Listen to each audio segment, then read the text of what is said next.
sketches around each, Good idea. and I'll share that with you. Okay. That's good. I've already seen my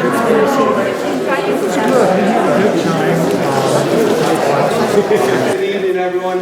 My name is Adam Liddell. I'm the Questa District Ranger for the Carson National Forest. Thank you all for attending and being engaged with what's happening within the forest and the Forest Service lands and special use permanent areas. We are here today. I'll explain what we're going into, but this is for Taos Valley's environmental assessment on the gondola and other improvements project. This is a Forest Service meeting. And I kind of want to go through some of the roles. We'll go through some of the agenda, and then I want to cover some ground rules for this presentation as well, too. So first, I want to start out with some of the roles. We as the Carson National Forest, this is on the Carson National Forest land. Our role on this is the reviewer of the NEPA document. And we're going to explain more what NEPA is as our presentation goes. And I'll explain that a little bit more. We also have the SE group, Snow Engineering Group. That's Scott right there. Their role on this is to prepare the NEPA documents along with Region 2 Winter Sports team, Don Drexler here as well too. And I'll introduce the team here very shortly. We'll start right now. So I want to thank Taos Valley for letting me have this meeting here. And we'll start with introductions on John Kelly, and I'm not right in front of me there. John Kelly and Dave Norden, if you can stand up. Thank you, Dave. We'll move on to the Region 2 Winter Sports team. With that, we have Don Drexler here, and then we have Brian West, right there in the corner. Next, we have the SE group. We have Scott Pryor here, and Kat Winner. All right. And then I brought 11 of my staff here from Carson National Forest. Once again, we're reviewing the documents that came to us. We'll start with Paul Schilke, our Winter Sports Coordinator, Crystal Pitcher, Wildlife Biologist, Kiko, our Wildlife Program Manager, Greg Miller, our Hydrologist, Bethany, our Snow Ranger, Cassie, our archaeologist, Lisa Thompson, archaeologist, Zach, our PIO, and am I missing anyone here? Bernadette. Bernadette. Outstanding. So, yeah, thanks for attending. So, the way this meeting is going to work, we're going to do it in two parts. We're going to do a presentation that will last about 30 minutes, and then we want to hear from you guys. We want to help you on how you can put your comments in. So after the presentation, we're going to break into groups. We're going to have, I'll let you know when we break out, but one corner will have an archaeologist, one corner will have a wildlife biologist, NEPA planner. I'll be floating around, so you can talk to them individually about your comments and concerns to that specialist that is working on this project. I do ask, we wait for any questions, comments, or concerns until after the presentation, and I'll hit on it again one more time before I turn it over. The way this is going to work, we're going to start with the overview of the project, and that'll be from John Kelly. After that, we'll do the project proposal specifics from Region 2 Winter Sports team, as well as the SE group with Scott and Don. Then Scott is going to cover the NEPA process, how to participate, how it works, and then we're going to break it down into the house format groups. So to start this off, I want to lay out some ground rules really quick, and so we understand what this is. Once again, please refrain from any comments, questions until after the presentation until you talk to a specific biologist. We're all adults here. We're all going to be civil. We're going to have a good communication. If someone is acting out of line, I will ask you to leave. This isn't a time to start an argument. This is here to have a conversation. This is the draft EA. This isn't a decision. This is us working towards a decision on environmental analysis. So some of the ground rules is understanding the scope of the proposal. The resort operations are partially located on Carson National Forest lands through a special use permit. Locations outside the Forest Service lands, such as areas within the village of Taos Valley, are not addressed in the draft EA. So we're not going to answer any questions about what's happening within the village. We're here to talk about what's happening within the draft EA. Similarly, some elements of the proposal are not under Forest Service jurisdiction. The elements include how the resort pays for the projected water rights, or how the resort pays for the project. The Forest Service, water rights aren't ours, that's on the state, which are adjudicated by the state of New Mexico. And we're here for you to learn how to do comments. So some commenting tips to start this off. So standard comments during the comment period must be analyzed under the NEPA Act. Substantive comments are specific. Examples include providing new information, pointing out flaws in the analysis, making factual corrections, and offering different sources of credible research. Comments that are not substantive include vague ideas, open-ended questions, postures in favor or against the proposal without specific reasoning. Commenting is not a voting process either. And individual comments are treated, or if we get 100 comments on the same comment, it's treated as one comment. That's how these are when we analyze them. Once again, please refrain from comments or questions until after the presentation. We'll go through this and I'll come back up. Then I'll introduce my staff one more time and where they're going to be stationed throughout this venue here. With that, I'm going to turn it over to John Kelly to give the overview of the project. Thank you all.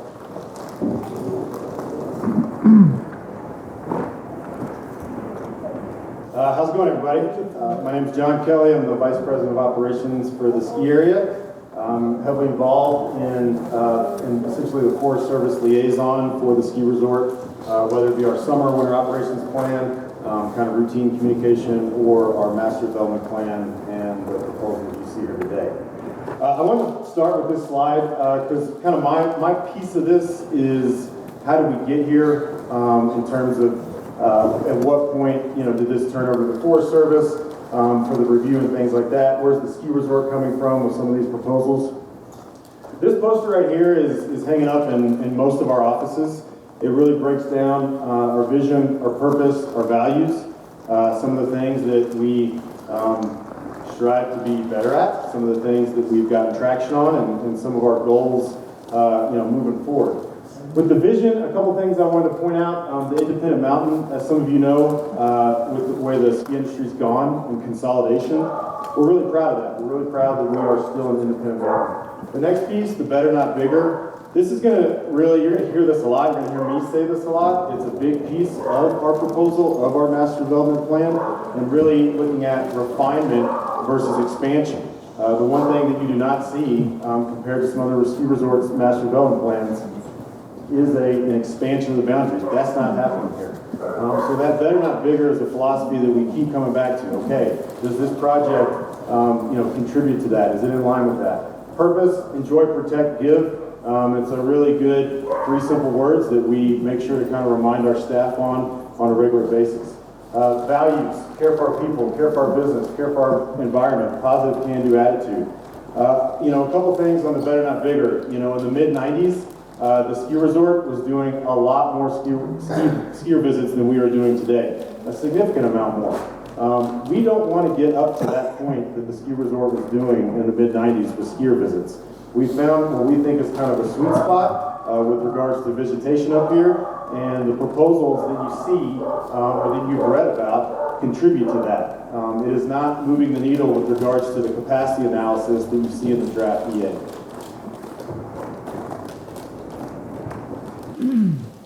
This is a map that we've used in a lot of presentations. So if any of the folks in the audience have gone to, for the past 3 years now, we've been doing some public presentations, some forums. We've had a video of the master development plan on our website for about 2 years, and this is a map that we like to use a lot because it just shows the relationship of obviously all the different user groups, landholders in this area. The area in the red there, the SUP, that is our special use permit. That is where the ski resort operates on Forest Service land for the ski area. There to the right, village land. There a little bit more to the right, Carson National Forest. That dark green there, wilderness area. And then obviously the Taos Pueblo here in the tan area to kind of show you the relationship between the different aspects and our SUP.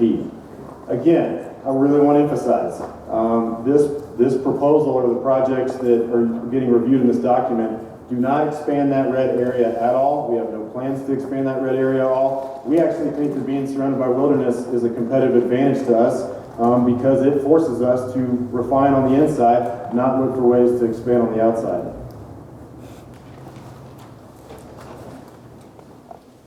And this is, again, kind of counter to what you see with some other ski resorts master plans. They're constantly looking to push here, push there. That's not what's happening here.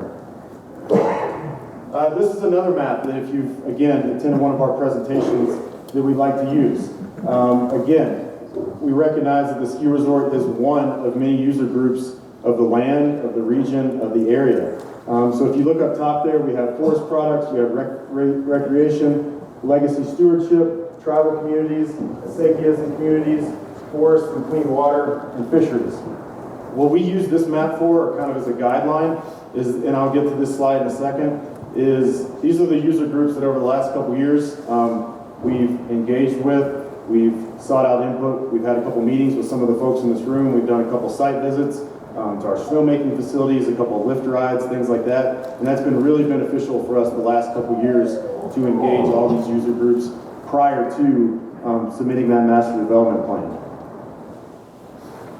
This next slide has a ton of text on it, and the reason for that is if you can read it, or if you want to hang out afterwards, I'll put it back up. But I really want to provide the context of how we got to this point. And so essentially this has been a 3 to 3.5 year process up to this point. We again took a little different approach than other ski areas.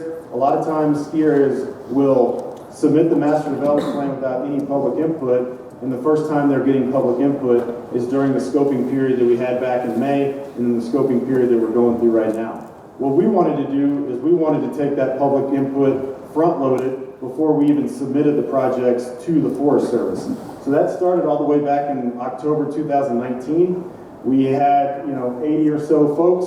What we did is we put out a bunch of blank maps on a table, and we said, go at it, mark it up, tell us what you want, what you don't want, things like that. We then started to take that feedback.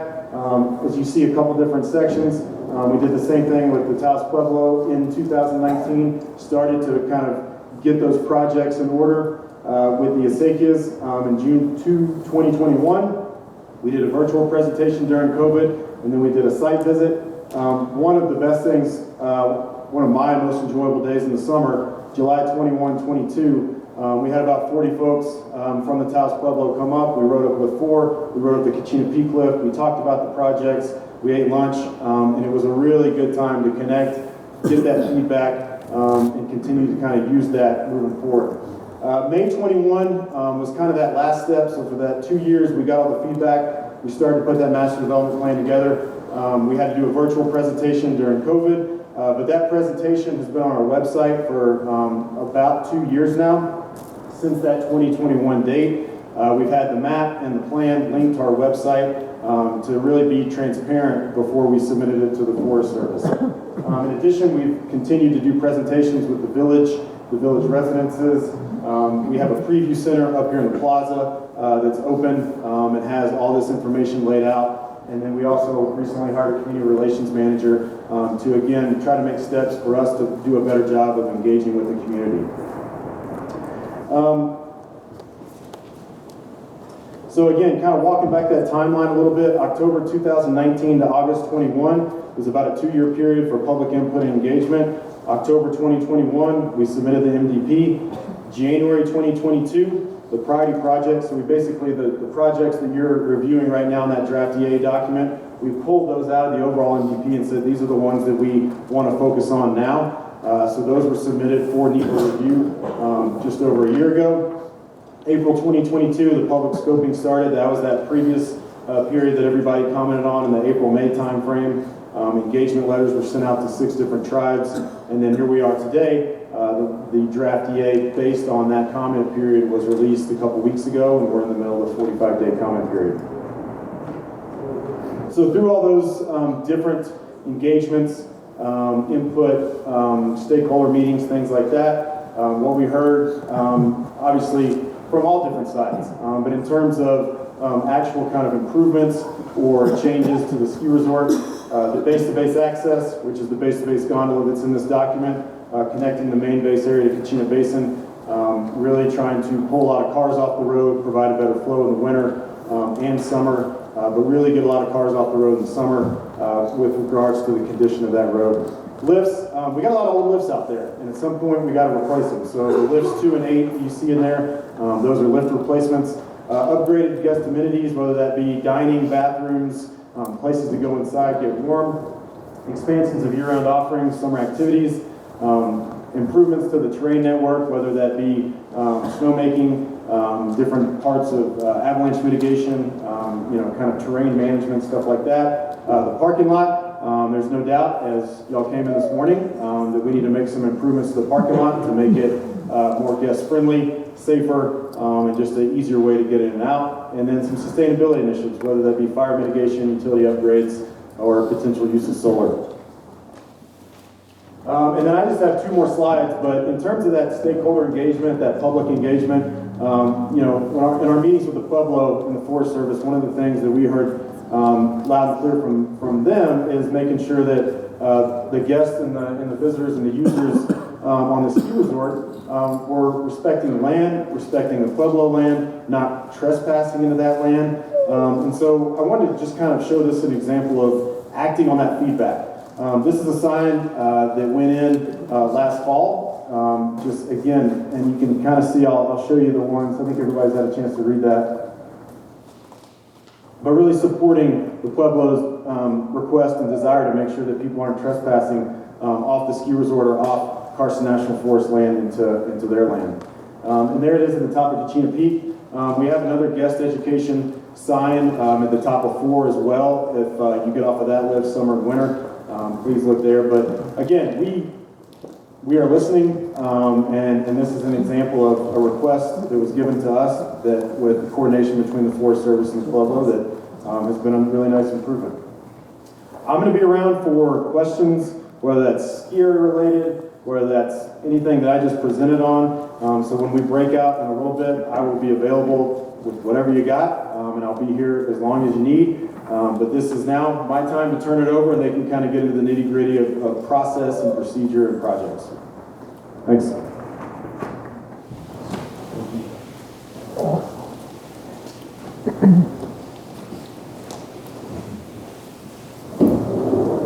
John, thanks a ton.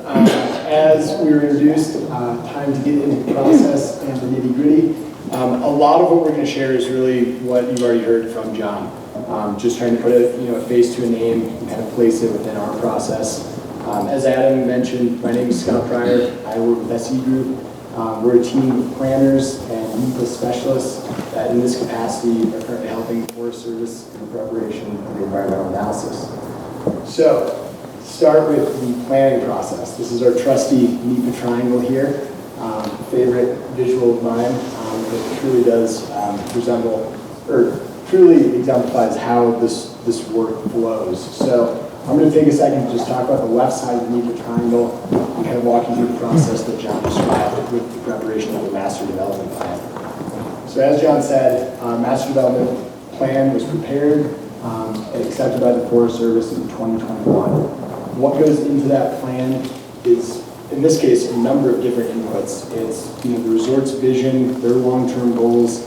In this case, it was also a lot of public input, targeted stakeholder outreach as well, to help understand what the community wanted for the ski resort. A huge piece of this, as has been mentioned and why we're here tonight, Taos' special use permit is on Forest Service land.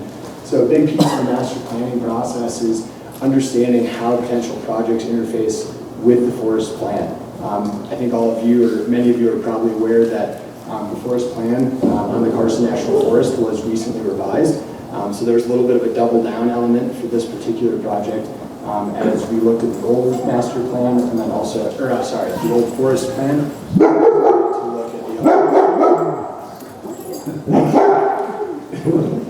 To look at the updated forest plan as well. So the piece of that, not to go fully down the rabbit hole of forest planning, but the forest plan essentially breaks the forest into different zones, provides management direction for that area. So Taos is within an area that's managed to be a ski area. As John hit on the point that the boundary area is now changing, that was a fairly straightforward part of this review, but certainly specific projects within that plan are looked at in terms of their consistency with the forest plan itself. Moving through that, a lot of different concepts are shared at a pretty high level during the planning process. Some that ultimately are determined not to be viable either from a business standpoint or just a feasibility standpoint. That's really the time when the forest or the ski area gets to roll up their sleeves and try on just a number of different ideas. So working through this planning process, the kind of culmination is really the master development plan document, which is now updated. It basically serves as a 7 to 10 year vision for projects that could be implemented or proposed to be implemented at the ski area. Any specific project that were to be implemented requires NEPA process, environmental review. So as John mentioned, right now we're here tonight to review a specific suite of projects. Those that are of highest priority to Taos Ski Valley. Those have been picked out of the accepted master plan. They are not approved. They are accepted, which means that they are conceptually feasible and merit further environmental review. So that takes us to the top of the NEPA triangle. And with that, I'm going to turn it over to Don Dressler to talk about our current process. Hi, good evening. Don Dressler, I'm the Mountain Resort Program Manager for the Rocky Mountain region, which is your neighbor to the north.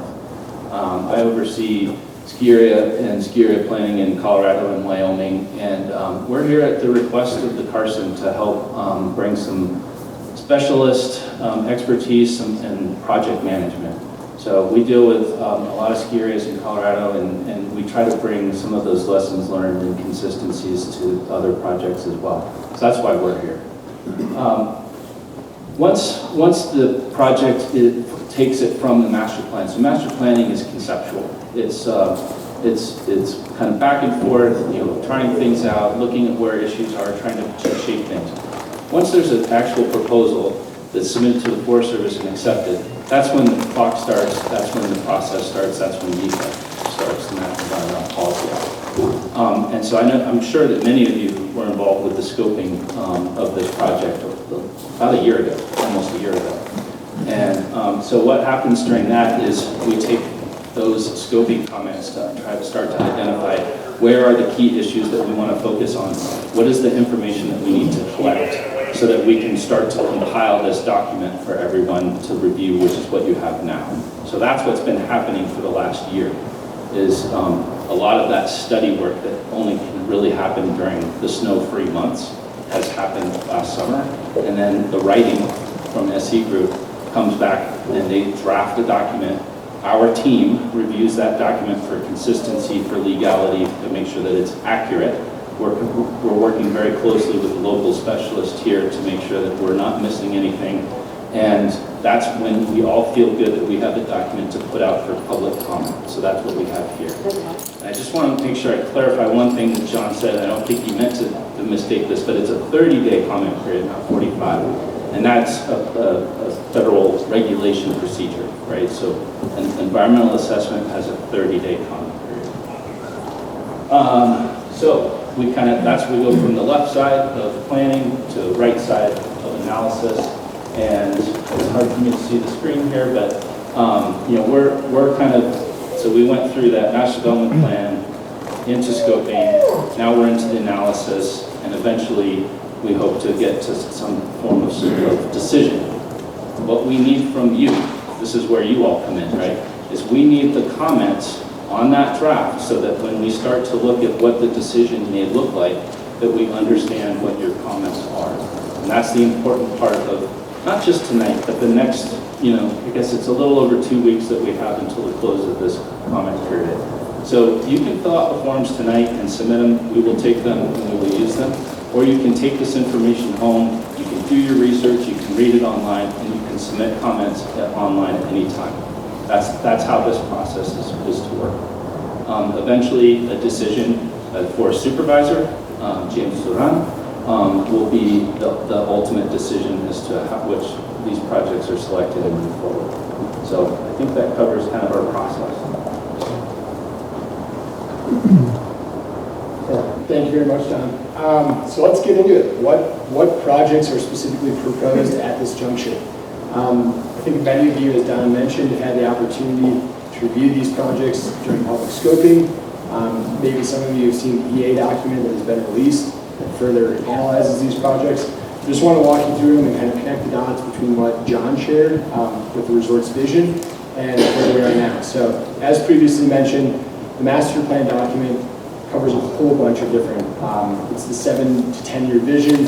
There's additional, lift replacements that may be needed 5 years out, additional train improvements, grading to fix that spot that's a little bit uphill and causing congestion, other avalanche control devices, and parking lot improvements. So that's the broadest suite of things. These projects that you see on the screen, these are the specific projects that are covered in this environmental review, meaning that it is the purpose of this document to assess the potential for environmental impacts associated with each of these projects. And based on that analysis, we'll determine if it is appropriate to move forward with any one, in part or in whole, this suite of projects. So to kind of connect the dots between some of the master plan vision and the purpose of these projects, a huge piece that comes up when we're talking about Taos Ski Valley and where they want to be at the end of their 10-year vision of this master plan document is a resort that has better connectivity. And a big piece of that is between the frontside base area and the Kachina Basin base area. Skier circulation, and providing a means of getting folks from parking lots out here to the Kachina Basin base area more effectively. The main kind of catalyst or the project that addresses that need the most is the base-to-base gondola. So as you can see on the figure here, I'm going to switch over to another figure as well. We have a 2D and a 3D version. As you can see, based on where the red line on the left side of the screen here, that's the proposed alignment for the base-to-base gondola, connecting the area right adjacent to lift 1 to the Kachina Basin base area adjacent to lift 4. That is certainly the primary lift project included in this proposal. You will also notice that the existing lifts 2 and lift 8 are proposed for replacement. As many of you or all of you know, those are lifts that are here today. Those are more in the camp of the aging infrastructure that just needs to be updated. As this proposal is looking at circulation and how guests move throughout the mountain, it's a great opportunity to balance capacities between some of the infrastructure that's already on the mountain, particularly those lifts that are in need of an update in the near future. So those lifts are minor replacements, minor relocations and/or shifts in their alignment, but more or less being proposed to be replaced within their same alignment. So that kind of covers the bucket of lift replacements, and certainly, as has been mentioned throughout this presentation, if you have questions on specifics, I know many of you are really familiar with these projects, we've talked about them before. There's probably people in this room who were at the October meetings from 2019 where we first went over the master plan document. So I'll keep it kind of high level for now, but please, grab John, grab myself, Dave, any of the Forest Service team members to get into the specifics of these projects. If you have a question about the alignment, terminal locations, that sort of thing. So also another, while we're kind of over on the lift 2 and 8 side of the mountain, a couple other projects to hit on. One of those is the water tank. This is a project that is aimed at improving snowmaking sufficiency and on-mountain storage. There is a fire suppression and firefighting ability or component to this project, as having water stored up mountain would increase the resort's ability to aid the Forest Service in fighting a fire should it come up the canyon. This is a project that's not aimed at increasing consumptive water use on Taos Ski Valley. It's aimed at water storage, efficiency within the existing system, and really just providing a better opportunity to provide the snowmaking that is already used and allocated at Taos Ski Valley. I know that's one that's got a lot of questions, so we'll get into that as we break more open house format. Also on that side of the mountain, I'm sure all of you are familiar with the existing Whistle Stop Cafe. That is proposed for replacement with minor relocation potentially. There's about a 30-yard radius of places it could go. One of those being within its existing location. So this analysis includes a buffer that is capable of analyzing all of those potential locations, but more or less a replacement of what you know there today with a increased capacity. In the same vein of on-mountain facilities, there's also a new restaurant proposed near the top of Lift 7. That is a restaurant that's not there today, but as on-mountain facilities have changed over the years and shifted around at Taos Ski Valley, this is an opportunity to balance on-mountain services with projected guest visitation, which, as John mentioned, this is not a project that's aimed at growing a whole bunch of visitation. It's really to address the changes that have already occurred in terms of facilities that are no longer in use and improving in terms of guest circulation as well. So providing an on-mountain dining experience on that side of the mountain. Want to get into some of the non-ski opportunities that are also included in this proposal. You'll see there's a big yellow area highlighted, more or less along Highway 150 as you're coming into the parking areas. This is an area that's proposed for Nordic ski trails. It's an area that's already seen some timber removal through the Highway 150 Forest Health Project. It's also an area that went through previous environmental review during what I believe was the 2010 EIS that analyzed snowshoe trails in this area. Snowshoe trails and Nordic skiing trails are not quite the same in terms of their disturbance. So we're kind of refreshing that analysis, looking at the needs of a Nordic ski trail that has a slightly bigger footprint and prism than a proposed snowshoe trail. But generally, it's sticking to the same vision that was had in the previous master plan and in the 2010 environmental review. So that's what that area is all about. And really, in thinking about non-ski activities, the desire is to just appeal to guests that may not alpine ski. There are folks who are already visiting the forest, they're in the area, maybe their family members are out on the hill one day. This is a great opportunity for those folks who don't necessarily want to, get their high-speed thrills going downhill. But a great way to interact with the forest all the same. The last project I'm going to hit on here, assuming that I didn't miss any, is the proposed Lift 4 hiking trail. Again, as many of you are surely familiar, the Williams Lake Trail has become an extremely popular trail. It departs from a similar area of the forest adjacent to Taos' SUP boundary. That trail has seen a lot of use in recent years. It's an incredible trail. And obviously, use of that trail does have some implications for the wilderness area that it accesses. So the Lift 4 hiking trail is really a trail that was proposed and born out of the idea of, is there an opportunity to capture some of that use, provide a similar experience, and keep folks out of the wilderness. Keep them in an area that's managed for recreation within the Taos Ski Valley Special Use Permit boundary. So it's probably the faintest line on the map.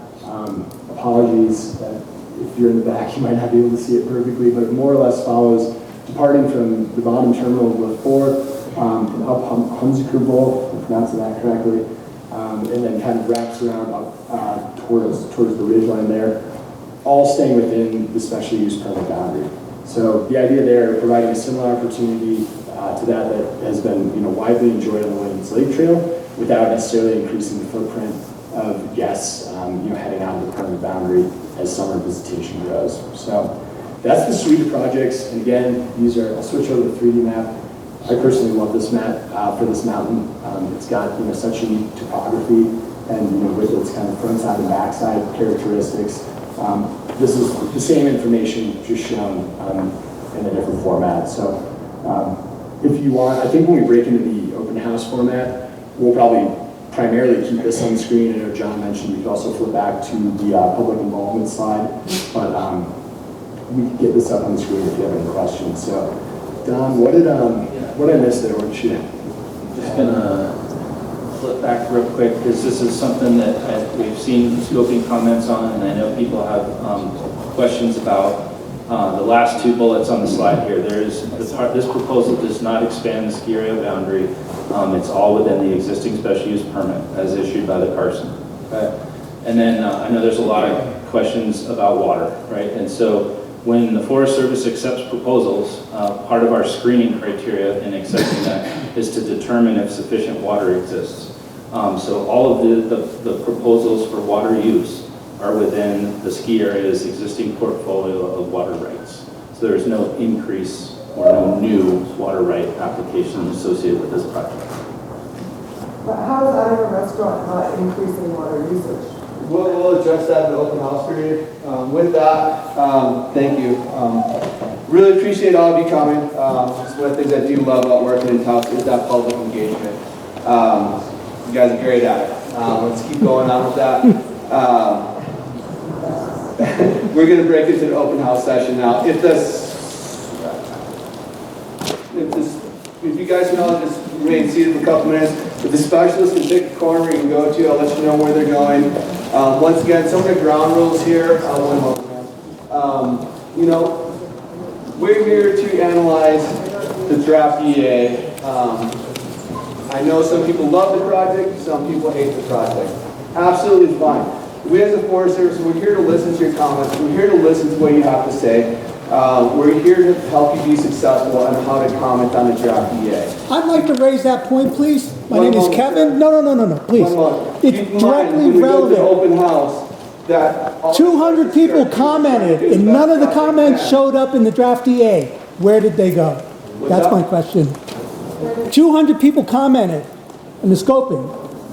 None of that showed up in the draft we EA. can take that. Do you want to take it here or do you want to wait till we get to the open house? I'll take it here.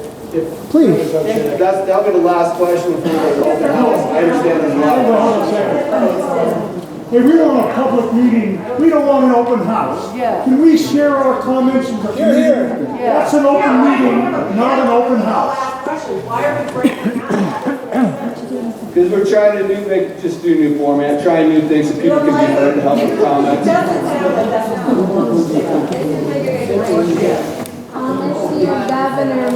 That's fine, this is your meeting. I'm willing to adapt if you guys are willing to adapt on that to hear. But keep in mind, if you're not civil, I am going to ask you to leave. This is a comment period. We're humans. We're trying to do the best job we can for the best on the land. Any questions on that? I think that's pretty obvious. Let me end the comment, please. Yeah, sorry. And I do appreciate it. We are here to listen. I'm not trying to be... And just to the gentleman that stood up in the back, I think you said his name was Kevin. I just want to hit on that really quickly from a process standpoint and how those comments were received, because there's actually more than 200 comments. There's about 300, almost 50 comments, just to use a round number, if I remember correctly. Our team, with the Forest Service specialists, processed those comments. Any comment that was submitted was read, reviewed, and heard. The way those comments were submitted, that was during the scoping period of this EA process. I know this is probably not the most defined text of the slides we're showing, but basically what a scoping comment does, that's the first wave, that's the first touch point with the public during the NEPA process. John and his team did an incredible job of doing a lot of what we would call pre-NEPA outreach during the master planning process, but essentially the scoping period is the first touch point for the public to engage with the Forest Service and submit comments on the specific suite of projects that are being proposed for environmental review. So those comments were received, they were read, codified. This comment was on this resource, it touched on this sub-resource, it had this theme. What those comments do, taking us down to what is basically the kind of fifth, second to last, is an easier way to say it, second to last slide here. Those help form the analysis metrics and measures. They basically serve as the sideboards for the analysis. They help inform what we are going to study during this process. During scoping, because it's still so high level and it's the first touch point, there's not a formal response to comments written. That being said, during this EA process, during this 30-day window, now that there is an analysis that we've attempted to respond to the metrics and concerns that you all have shared, that's when there actually will be a response to comments document prepared as an appendix to the final EA. So I just want folks to know those comments are heard. I know they don't show up as a formal response, and you've probably seen those in other NEPA documents. That is coming, and that is absolutely part of this process. So just wanted to make sure that we're all square in the process piece. Yeah, and with that, since we're shifting, if the Forest Service specialist can come back here, so if there's a question that can be addressed, we'll take it on that. We only have till 7 o'clock, so we'll have to limit one comment per person. Your hand was up first, so we'll start with you. Hello, my name is Jennifer. 10 minutes? That's all we have, is 10 minutes? 10 minutes. 10 minutes. 7:30, I'm sorry, 7:30. Please take the microphone, because we otherwise can't hear. Good evening, my name is Jennifer McCabe, and I would like to make a comment with everybody hearing before we go to breakout session, and that's to clarify some errors that were shared, with all due respect, from some of the presenters. Sir, I respect that you came down from Colorado and that you have had experience with ski resorts in Colorado with Forest Service implementation. New Mexico is extremely different. Number one, the state engineer does not adjudicate water rights. The United States Federal District Court adjudicates water rights. And whether or not the Forest Service wants to intervene in this litigation that's been going on since 1969 and is still ongoing is to be determined. However, the Village of Taos Ski Valley and Taos Ski Valley Inc. are stakeholders that cannot ignore the fundamental agreements that were made by court decree. So the most important clarification I need to make before we go into a breakout session is where the owner is and who owns the water rights. And with all due respect, this is not a primary purpose for the United States Forest Service. Therefore, any Forest Service rights need to take a secondary right to all the existing rights that are in the state of New Mexico. The Abeta water rights settlement only did a NEPA analysis up to the basin of the foothills. We have not had an analysis done. We've had lots of experts working on this.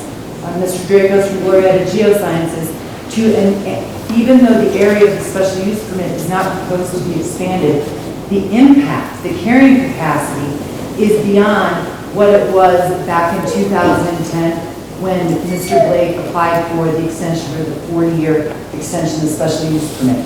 These are very important factual clarifications that we all as citizens who have paid for with our tax dollars the Abeta water rights adjudication, okay, who have a stake in it and really want to work together with you so that you can understand this isn't Colorado, all right? And a ski resort is not the primary purpose. Prior to the Forest Service changing the comprehensive forest plan, this was a winter-only, ski-only special use permit. And the requirements for domestic water use was specified in that 40-year plan. In 2010, there was a proposal put forth for an extension of that 40-year plan to address guest services and parking. Why that's now being addressed. But my point being is there is no new expansion or application on behalf of the Forest Service, on behalf of the Village of Taos Ski Valley, nor on behalf of Taos Ski Valley Inc. to identify whom owns the water rights, what water rights are adjudicated, and what purposes they are for. So all of these projects, even the ones that do not include skiing, have a water element, a water right element composed of that. When Forest Service changed this area being winter only, ski only, which balanced out this unique water basin, which allowed the Acequias to use winter runoff water for irrigation. There's a tremendous amount of domestic supply demand down valley. These things were not to be addressed, and I do apologize for taking too much time, but I feel it's critically important that we together as a group set the factual basis. And the court decreed that not the state engineer. The state engineer administers water rights.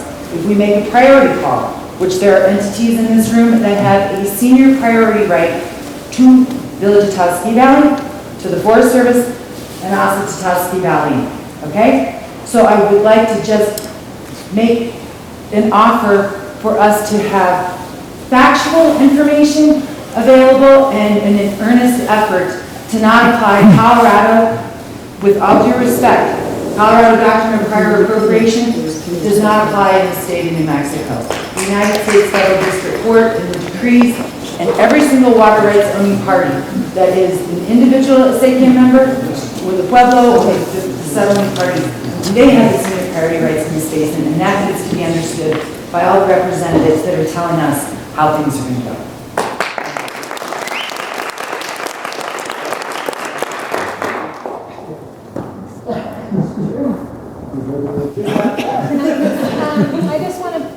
plow with the timing of this project. I mean, everybody was in COVID. I think it should be extended because people couldn't even think. They were focused on staying alive and figuring out the whole COVID process. So this should be extended and then to include what this woman has mentioned. Going back to the priority water rights, you know, the adjudication with the Beta settlement, I think it was a loss for us, you know what I mean? And you bringing only the Taos Pueblo to go up there and not bringing the land grant people, because the vegetable was built on land grants, and those priority dates are there. We have to acknowledge those dates. You know, it's treaty, Article 6 of the Constitution, our treaty of spirit law of the dam. If we're not going to obey those laws, then what are we going to do?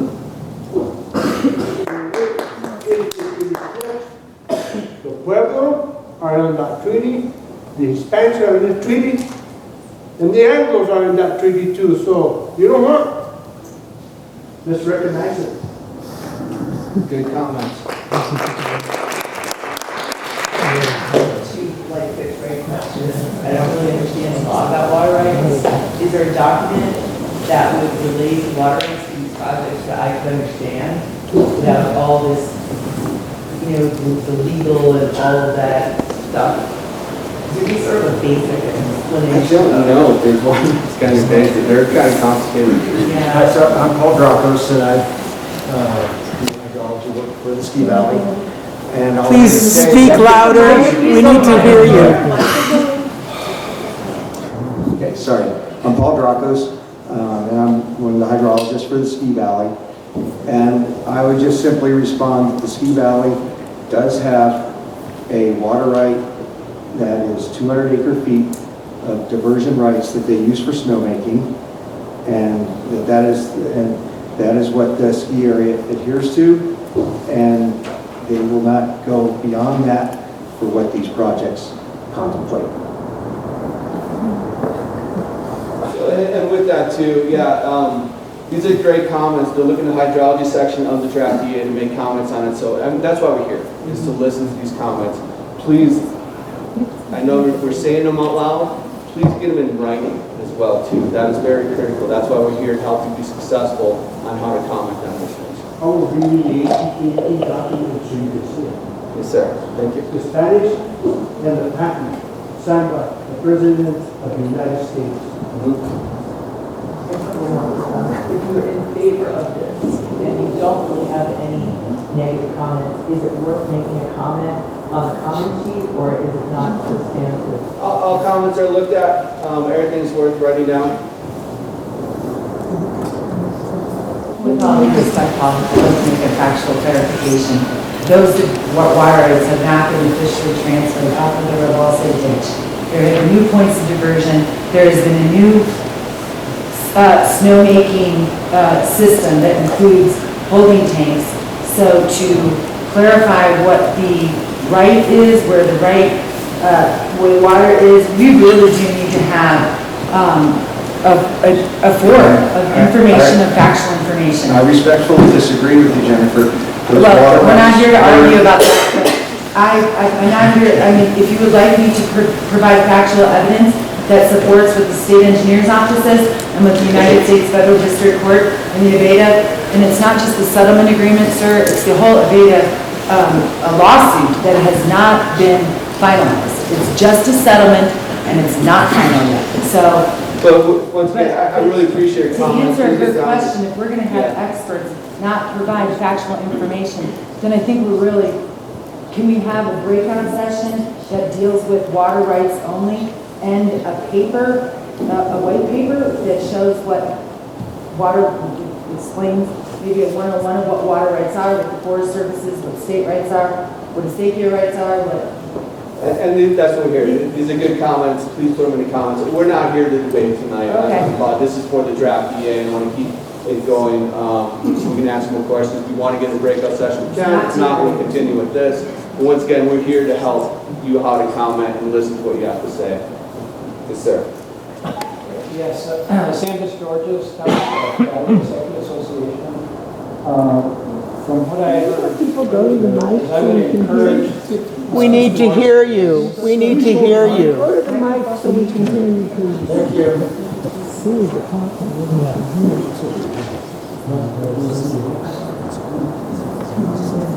From what I've, Sam Georges, Taos Valley Executive Association.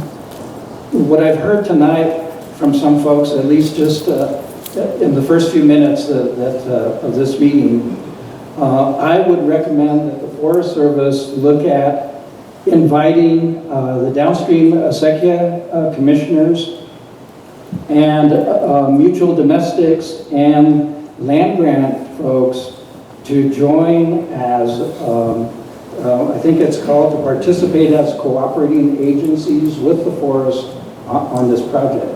So that it brings them to the table so that they can understand the project and so that you can understand the concerns relative to the NEPA document that's in place right now.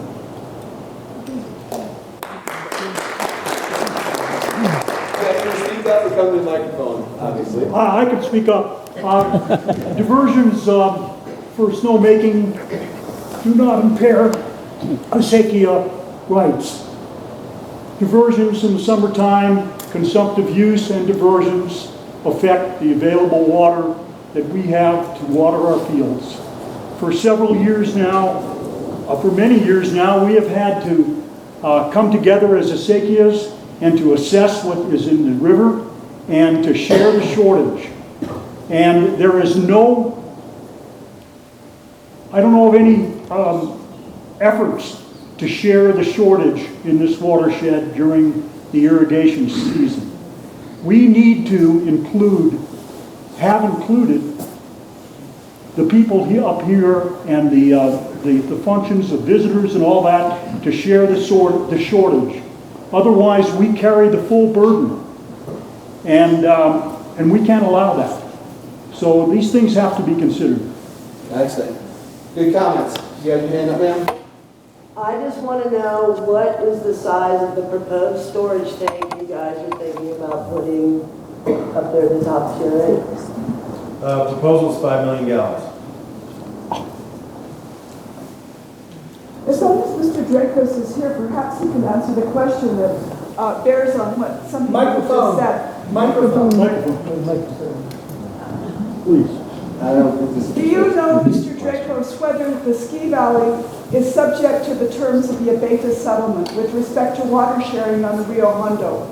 This touches on what Cliff just said, which is the settlement, the negotiated settlement among the three communities that divert water from the Rio Hondo involves sharing the water during times of scarcity. I want to know whether the adjudication of the Patterson water rights was done prior to and independently from the Ariano adjudication. There's a lot of confusion and there's no clear answer about that. I would echo the need to have a special session with the interested parties to talk specifically about water rights. But since Mr. Dracos is here, perhaps he can answer that question, which has never really been asked or addressed in any context that I'm familiar with. Thank you.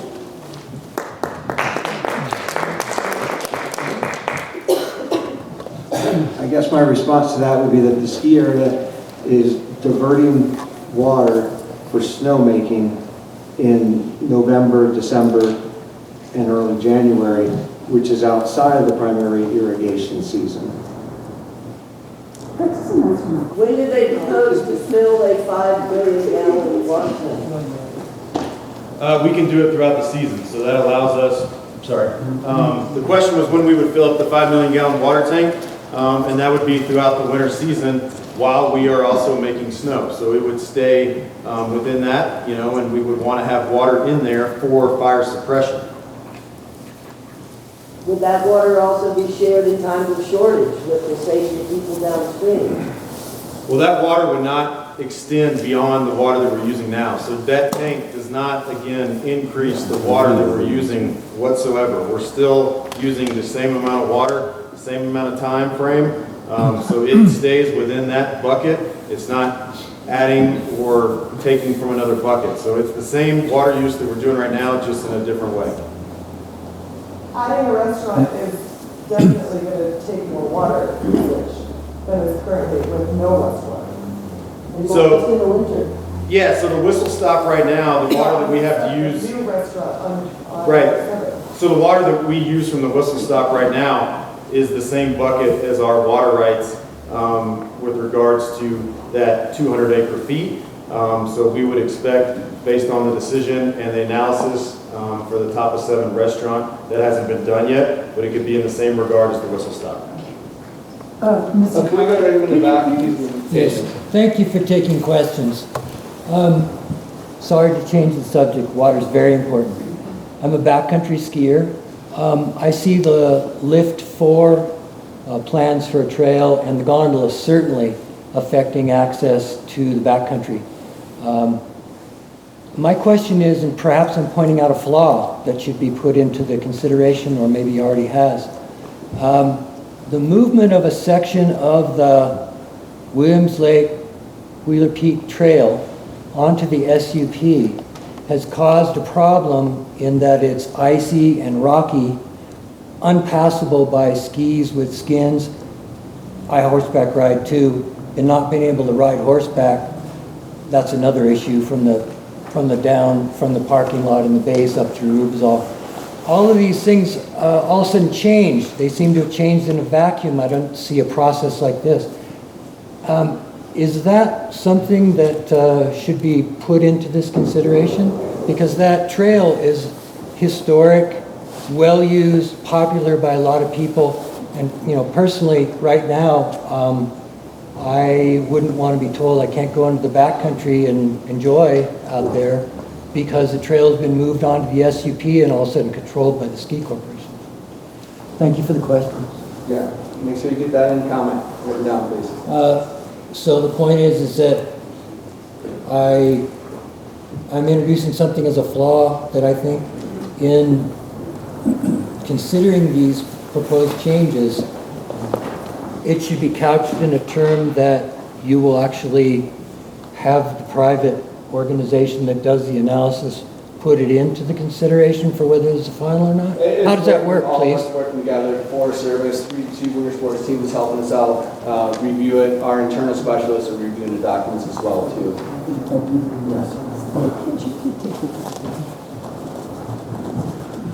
My name is Nora Herrera Ost. I can speak loud. Okay. I'm the Mayordomo de Seca de los Trapos on the south side of the Rio Hondo and Valdez.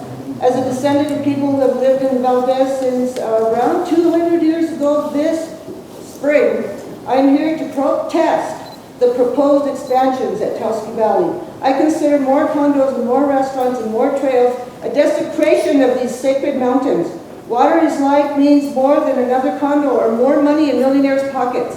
The proposed expansions at Taos Valley affect the downstream and residents, not only the families who live on or near the Rio Hondo, but all residents of Taos County. As downstream residents, many people feel that we are not being heard, nor will we be. The perception of many people is that Taos Valley has pushed locals out of jobs and instead hired people from other countries for positions that Taoseños could fill. The perception is that no matter what we do or say, Taos Valley is going to do whatever they want to do with the blessings of the Forest Service. They will. I was here in the 80s talking to Forest Service people about what was going on back then, and it's the same story. Yeah, you're here for the public being the majority of the people who don't live here. They will have crossed every T and dotted every I, hired every expert and every attorney to tell us that there's nothing to see here, that they're taking care of everything, taking care of the environment, the trees, the river, the quality of the water. Not to worry, we have it covered. Well, no, you don't. You speak with forked tongue. We may not have the experts to tell you that you are taking precious water and the river will dry up for us. You're sending your waste downstream to our properties, as is clearly evidenced by dirty foam collecting on our acequia head gates once irrigation season begins. Who's monitoring the sewage and the sewage plant? Another issue is the traffic situation. I live on the east end of Valdez. Skiers coming and going on Highway 150 at 2:30 drive like they're still on the slopes. Aggressive drivers pass on the road constantly at high rates of speed, passing and tailgating on curbs up and down the hills, creating extremely dangerous driving conditions for everyone. Who will monitor the speeders? Who will fix the potholes created by ever more traffic? Trying to get onto 150 from 2:30 in Valdez is sometimes close to impossible due to the volume of cars exiting Taos Ski Valley, especially in the afternoons. Once the ski season ends and more construction begins, the dump trucks and semis drive back and forth all day long. The noise pollution is extreme in Valdez from the mufflers on these trucks or lack thereof, especially as they accelerate to go up the hill. Who of you cares about that? As a descendant of generations of family who have lived on this hallowed earth, not counting my native blood relatives before that, I treasure the earth, water, and sky, and for what it's worth, I vehemently and categorically oppose more expansion in Taos Ski Valley. Why another restaurant? Why deplete the water, the river, the very air we breathe with more and bigger? When is enough enough? And I have...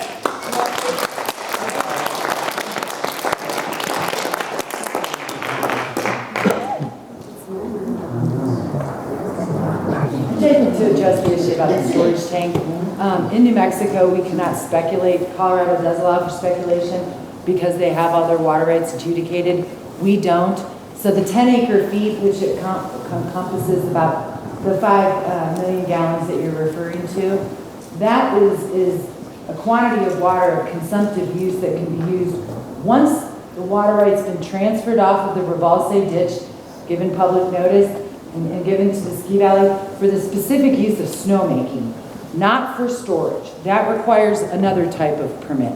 Our water right types are not fungible. An irrigated water right cannot be used for mining. An irrigated water right cannot be used for snowmaking. It has to go through a process at the state engineer's office so that all the public can know they want to take irrigated water rights, 10 acre feet, is going to be fallowed and transferred up to the ski valley for purposes of snowmaking, not for purposes of storing that water, which we are in a gravity-fed hydrologic system. So we're talking about surface water rights, but we're also talking about every single domestic well water user that is downstream from here. These are just the quantity issues. We haven't even gotten into the quality issues, which when you hold water in a system where you've already got a TMDL from the wastewater treatment plant, we need dilution solution to the pollution that's going on. So there's many, many issues that are being presented here that just do not seem to be in alignment with the slides and what's actually going on. Number one, you can't store water up here. You have to let it flow. Any questions back, sir? Yeah, my first question is, have you thought about having this meeting in Taos? Or do we have to come up here to attend the meeting? Yeah. I have a question. You didn't think about that? If the Ski Valley does these spur of the moment, they make it inconvenient for us to get here because they don't want public turnout or public comment. I have a question for the gentleman with, oh, I'm sorry. He had 2 questions. Yeah. You're proposing a expansion of the restaurant to double the size? And where's that wastewater and gray water gonna go? The rocky soil up here is really difficult to do anything with wastewater like that. So what's the proposal to keep that water, or keep that wastewater safe from getting into the downstream affluent streams and water table? Thank you.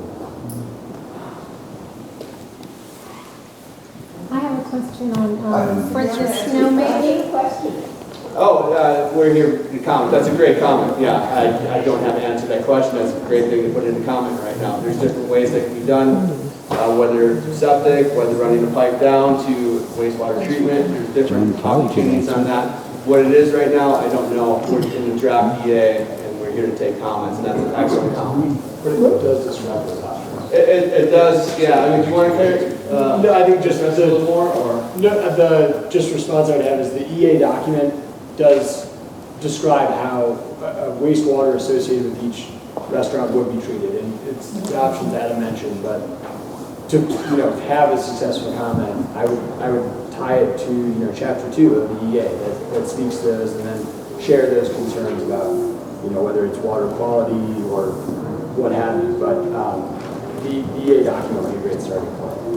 Right, I can accept that, but it's, my biggest problem is that the Forest Service, who works for the taxpayers, didn't think about, or didn't, I don't know why, wasn't interested in getting more comments. If you would have had this meeting in town, there would have been 3 or 4 times as many people. So I would like to propose another meeting just like this in town. Well, Stan, we'll take that into consideration. I wanted to ask the gentleman on snowmaking, and everyone's concerned, obviously, because we all live south of Taos Valley, the chemicals. What chemicals are used in snowmaking? I looked it up and researched it. It gets pretty technical, but it's talking about changing like the surface and changing the hydrological cycle.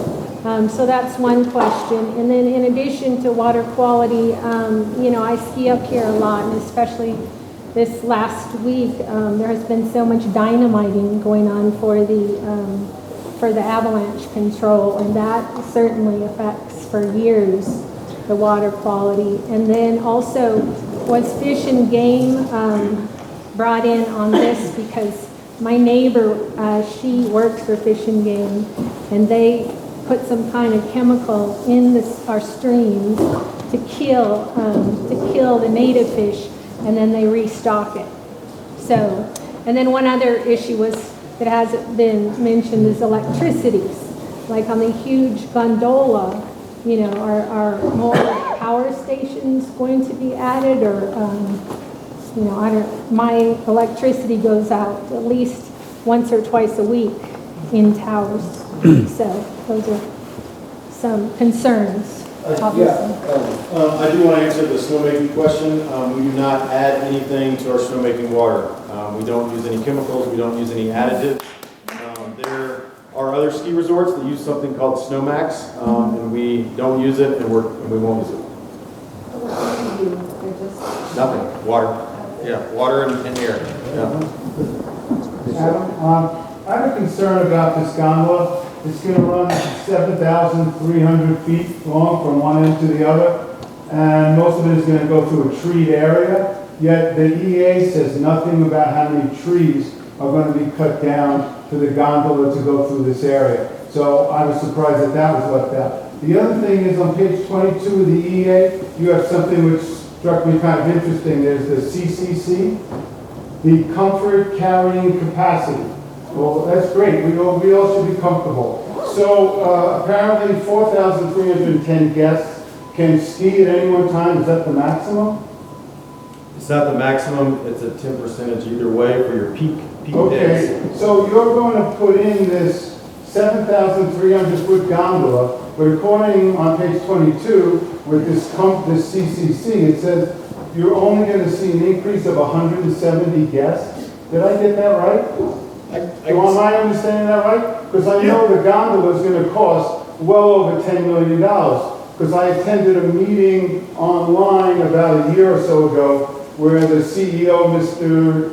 Dave Norton, asked that the federal money be used for that, and he was voted down. The amount of money he asked for was $10 million.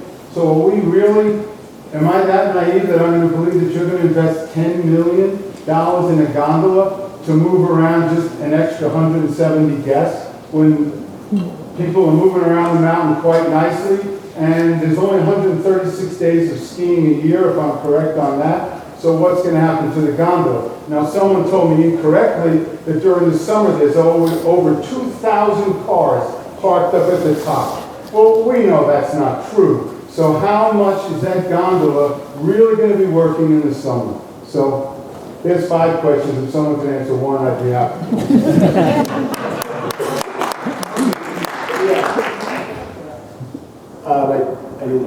She wants to know how many trees will be cut down. Okay, don't have a number on trees. Let me take a step back. Or Okay. like in my head, I know. Sure. So let me take a whack. Your math generally, without having the numbers in front of me, is correct. You know, there's essentially a extremely modest increase in the CCC, the comfortable carrying capacity, despite having this lengthy gondola between the base areas.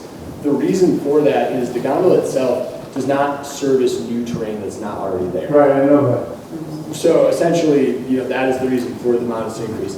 It is an experience, connectivity, people mover project, and I don't work with Taos, so I'm not speculating on capital improvements, but the desire to do that is to improve the guest circulation and experience, not increase the comfortable carrying capacity. So there is not intended to be a connection between the gondola and increasing the capacity amount. The only trail essentially that you can repeat ski off the gondola is roof wall. Right.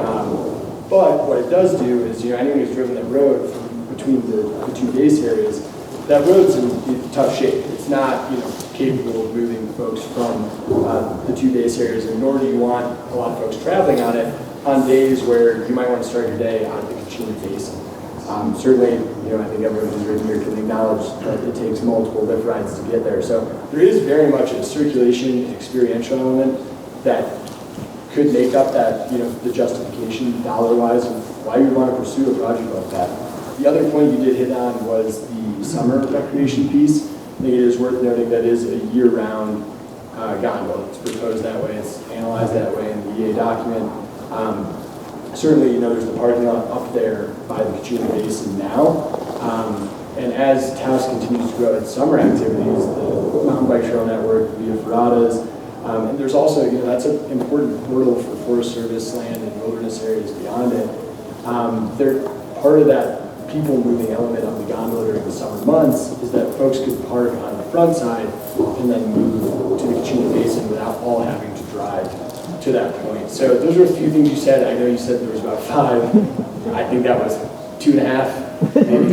So with that being said, I happen to be a season pass holder here, but I spend a lot of time skiing in the backcountry. So if I'm from out of town and I don't have a season pass, do I get to ride the gondola free so I can access the backcountry in order to cut down the amount of cars going up and down the road? Because you really can't have it both ways. You can't say the gondola is going to cut down on traffic, but then you can't say... Answer the question. You asked the question. Okay, I'm sorry. Answer the question. What's going on? Okay. Yeah, so the analysis considers kind of the more intensive scenario. The decision itself, that is a business decision of Taos Ski Valley, whether or not to charge for it. The Forest Service in the analysis takes into account ground impacts, disturbance, where the tower footings go, where the terminals go, how much earth is moved for that sort of thing. When we get into the socioeconomic and the traffic impacts, we analyze essentially the more intensive scenario. So what would, you know, should they not charge essentially? Or in the wilderness case, should they charge? So the impacts are meant to be encompassing of either scenario, but that is not something that's specified at this time. I'm going to take a step back, but I'm not selecting commenters. Yeah, real quick, and it's a question, not a comment. Maybe it's for Dawn. I'm curious, given the scope and the complexity of this project, how does the Forest Service justify using an EA for the analysis versus a full environmental impact statement? Yeah, and just so that everybody understands the question, you know, the environmental analysis is tiered to this threshold of significant impacts, right? And so if through the analysis, the effects are not determined to be significant, then an environmental assessment is appropriate and a decision notice can be issued. If the effects are determined to find significance, then you're absolutely right, an environmental impact statement is necessary. I thought FONSI was only applicable under categorical exclusions, not EAs. No. Okay, and so are we also covering tribal forest antiquities act and all the tribal issues because of the proximity of Taos Pueblo and some artifacts that are found at base 4, at base 4. Also, there's an executive order by President Clinton that requires economically underserved areas of Taos County is, and any man-made efforts, which we're attempting here right now.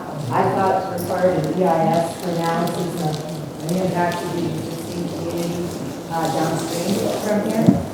And so I just want to make sure, follow on the gentleman's comment, that the EA is including numerous federal statutes, including Clean Water Act, the Water Source Protection, Activities Act, et cetera, and also the executive order, I can't remember what the number is, under the Clinton administration. I know the 2010 didn't address it, which is a grave oversight, because Taos County is considered one of the most economically underserved communities in the state of Minnesota.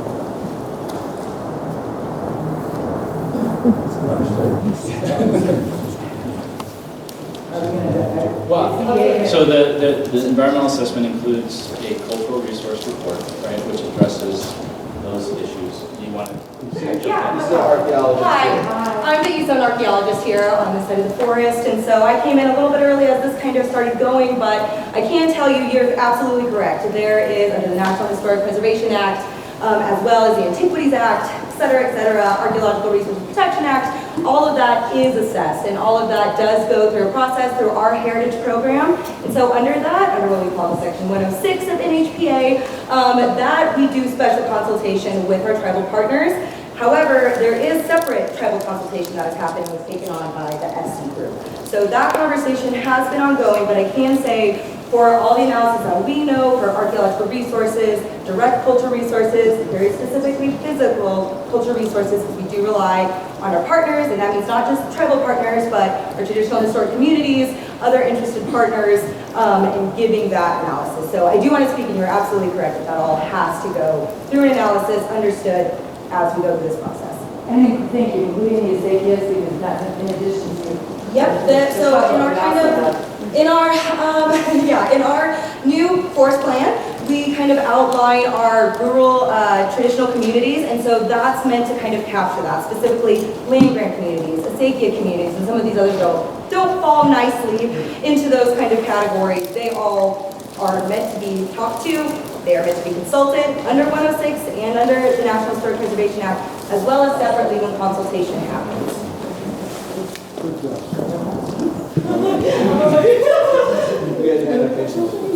I would just like to say to everybody in this room that we came here to fill out these papers, to make comments on, to give to these people so that they know what we think. Not here to make comments. We need these things filled out properly, the way they want them done. Because if we just write stuff on here, it will get file 86. Okay? So everything that you want to say to them, you need to find one of these people and ask them how you fill this out. Exactly. So that your comments will be listened to. Because everything that you have stood up and said in this room, despite the fact that it's being recorded, doesn't matter. You need to fill out this piece of paper. That's what this meeting is about. For you to talk to them, to fill out this piece of paper, okay? So stop asking them and go and find them and write down what it is you want to say, because again, if we want things to change, unfortunately, we have to play the game that they have set up, and we got to play by their rules. And they are telling us to fill this piece of paper out if we want our comments to matter, okay? So, instead of going on and asking them about water and things they can't answer, fill out one of these pieces of paper so that they will have to answer it. There is an electronic version as well, too. Thank you. We should have started with you.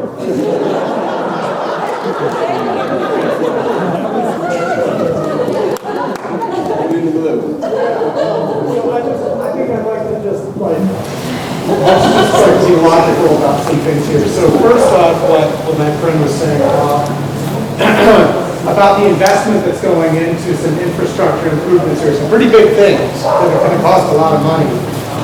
in my mind, if you're putting in a gondola, and it's actually in the EA draft, it mentioned that the reason why the gondola is going in is to make it better for families and people who would want to use other parts of the mountain.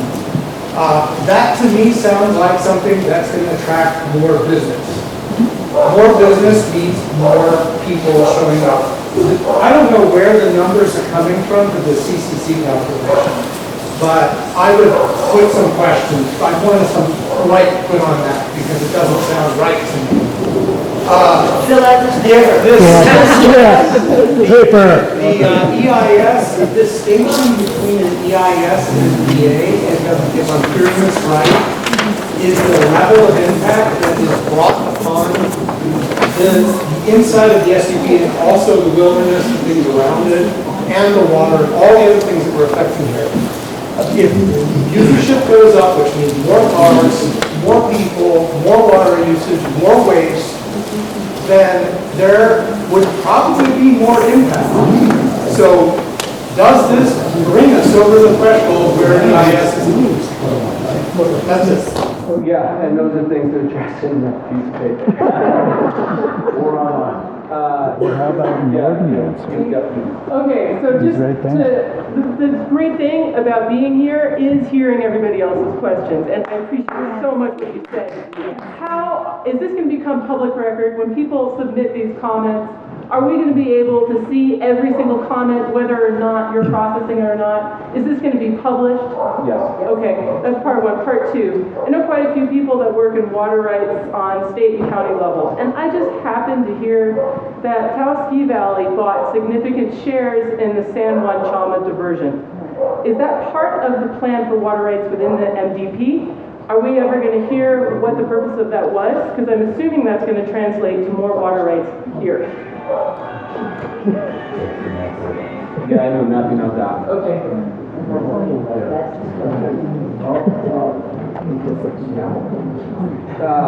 Yes, ma'am. Tell me, how did you select the SE group, and who paid for SE group to do this presentation? The SE group has been working with the Forest Service for a good 10 years now, roughly, yeah.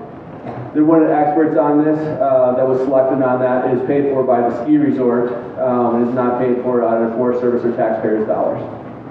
How much did it cost? I don't do dollars. Well, I don't know. You haven't spoke yet. A recommendation, one thing that seems abundantly clear from tonight is there's a lot of people with comments that haven't had a forum to share them. Personally, I live in Valdez. I'm a fly fisherman. I'm a skier both at the resort and backcountry. I'm involved with the local Trout Unlimited chapter here, with backcountry hunters and anglers and other access groups, and we haven't been contacted about any of this. And we've reached out multiple times to get involved and feel like we haven't been heard. So at minimum, I suggest speaking to communities like Valdez, Arroyo Seco, Taos, having forums in those places instead of just up here, and reaching out to those groups that have reached out to you guys to try and get more involved with what's going on. Buenas tardes. Tomo un momento para honrar el mes de la historia de las mujeres. Aquí estamos en esta junta para pedir respeto, ¿verdad? The echoed comments, thank you for putting that in such a nice little envelope. I echo so much of what has been said. I'm a commissioner on the Executive San Antonio, 8 generations strong. I am part of the Rio Hondo land grant. We recently found out that we're part of the El Salto de Aguas in the Antonio Martinez. Christine, I value the point out. Fill out the paper, but let's turn that around. Come to us. Don't make us come to fill out a paper. Please. One thing that everyone has said and that I will try to convey is what is missing here is the honor and respect of our community's costumbres, las tradiciones that my mother taught me. We were raised on the acequia, we were taught by women. What a perfect month for you to have this meeting because it honors women. I really want to ask you to please extend the period. There are extremely important information pieces that you can gain from us as experts. We are the commissioners. We are the regadores. We are the folks on the ground. We want you to honor our water that is only borrowed. We are here to use that resource. We are here to protect it. We shouldn't have to ask, how many acre feet are you using for this or that or the other, and can you justify your water right? My water right is public information of the state engineer that administers those rights. My acequia mayordomo will come after me if I use a little two more hours than I'm supposed to for my garden and orchard plot. Hear us, please. Come to the communities.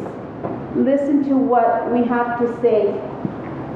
And for my raza, for the folks that are here, and when I say my raza, I don't just mean el color que yo soy. I'm talking about the people that work the ground together, that come to the cleanings, blood, sweat, and tears for our acequias, for our valleys. It is very difficult for me to convey what is easy for you to go and ask a tribe how important it is. Guess what? We all have rights. We all have spiritual connection. We all have costumbres, rituals, whatever it is that we bless our trees, or we ask Mother Nature to help us in the repartamiento when there's drought and we're trying to separate between 3 or 4 or 5 communities, una gotita de agua. So please, hear our concerns tonight and allow the extension period. Allow what Sam Destor just brought out for the Taos Valley Acequia Association. Allow the members to come to a table that we invite you to. Gracias.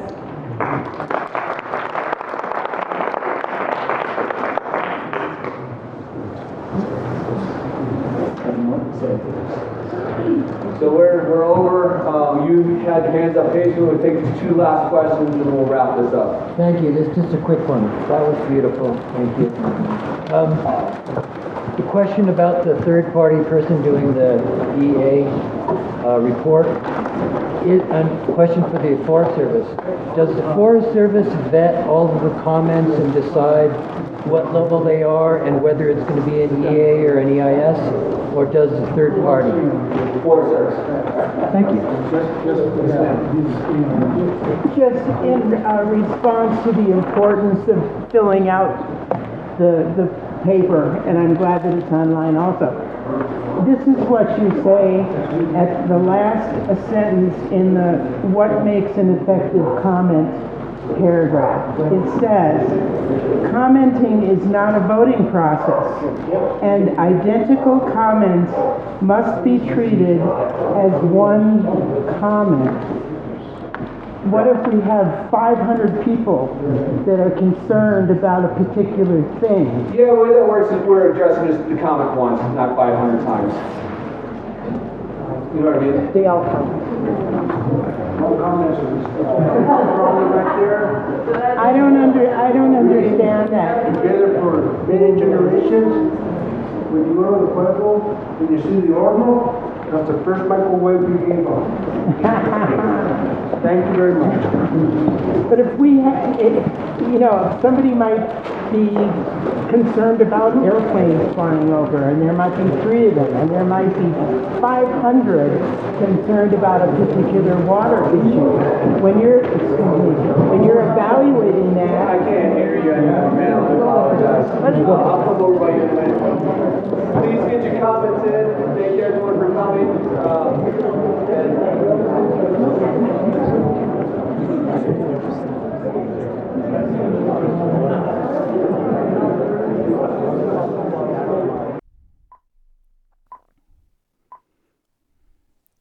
Good comments include providing new information, pointing out flaws in the analysis, making factual corrections, and offering different sources of credible research.